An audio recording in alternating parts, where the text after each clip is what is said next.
नैहर से हम बीए एमए ओमे कैनी, नैहर से हम बीए एमए ओमे कैनी, आवा पढ़ा दी तोहू के बालमा, हम तो पढ़ ले बानी 6 साल में, हम तो पढ़ ले बानी 6 साल में, पर तोहके पढ़ाइबे 1 साल मा, हम तो पढ़ ले बानी 6 साल में, पर तोहके पढ़ाइबे 1 साल मा।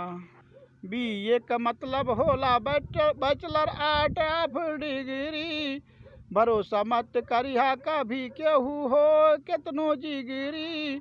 बीए का मतलब होला बैचलर आर्ट ऑफ डिग्री, भरोसा मत करिहा कभी केतनो हो केहू जिगरी।